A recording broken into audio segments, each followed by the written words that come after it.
Imagine living in a garden under the refreshing shade of fruit trees in which the fruit of the trees and grapes grow. Around you, you will find plenty of berry bushes which provide habitat for numerous birds and pollen for insects during the flowering period. If the canopy of leaves opens a little, you will find flowering perennials and herbs, which will provide you with powerful nourishment in spring. Imagine, after the wine and fruit harvest in autumn, you can still collect a wide variety of nuts and chestnuts, and you can dig up tuberous and root vegetables over the winter. Imagine your garden producing all the necessities for you and your loved ones. And all you have to do is regulate the system and harvest. You never have to turn the ground on a large scale. There is no waste. Everything stays in the cycle of nature. You walk through your garden, holding a basket and collecting your food in nature's supermarket.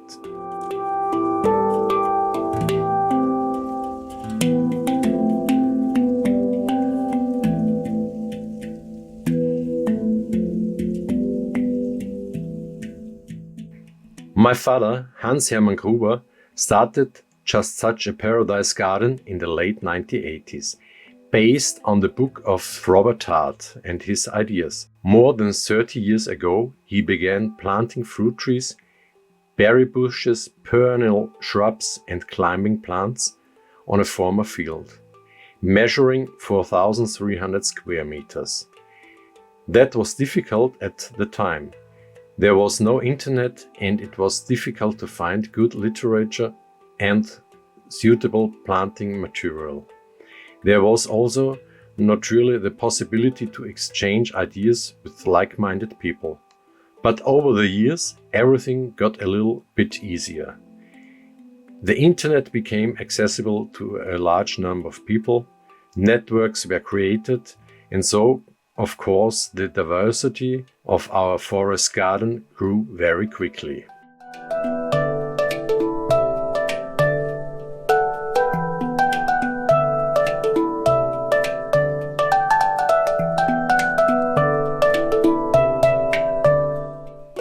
In the tuber and root layer, we find Jerusalem artichoke and horseradish and others.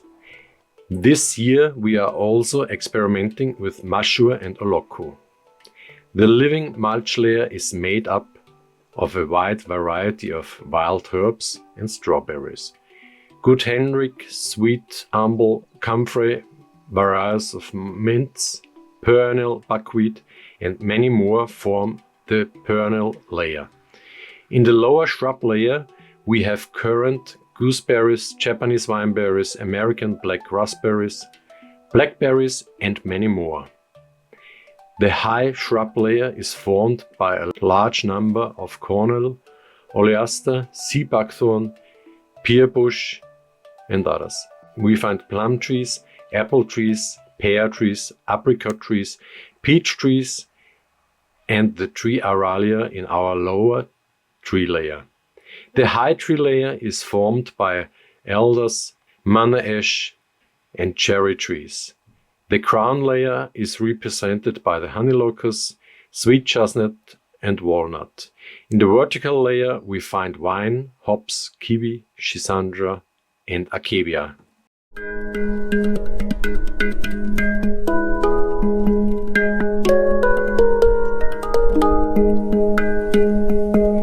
Basically, we work with a spatial and temporal staggering in our very densely packed forest garden. By the time the canopy of leaves close again in spring, the growing season for other plants is already over in some cases.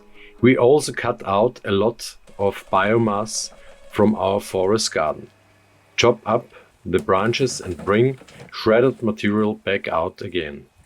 With the shredded material we feed the mycorrhiza fungi in the soil, which is the internet of the plants, which are all branches that are too thick for shredding. and produce terra preta in various ways.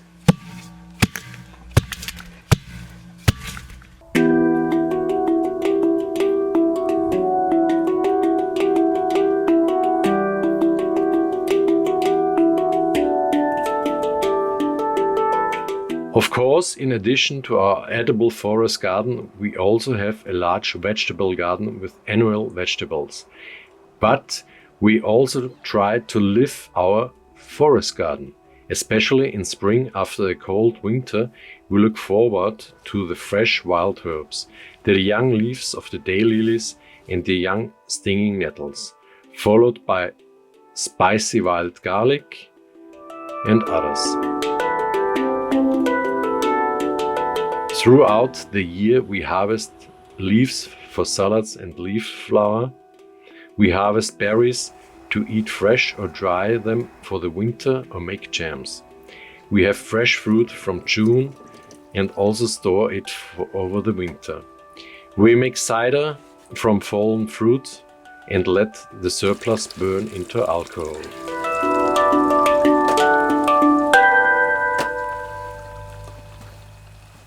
In total, we do have 3 hectares. 1 hectare is right next to the house. In zone number 1 is the vegetable garden with annual vegetables, salads and kitchen herbs. In zone 2 is the edible forest garden. In zone 3, our nut tree meadow with over 25 walnut trees. There is another area with a recently created forest garden in stripes, with vegetables for storing in the wintertime. We also have a small forest with firewood and lumber.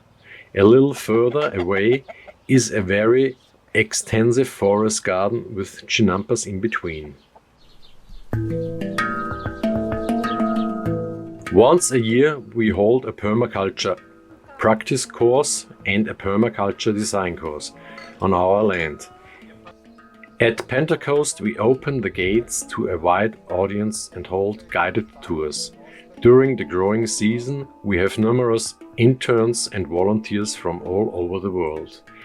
In order to bundle all our activities, we founded the Austrian Forest Garden Institute in 2016. We are currently in the process of building a new building for our association in which we can process and store our products, but also hold our courses and seminars. Especially in the last few years, we see the urgency to build edible forest gardens.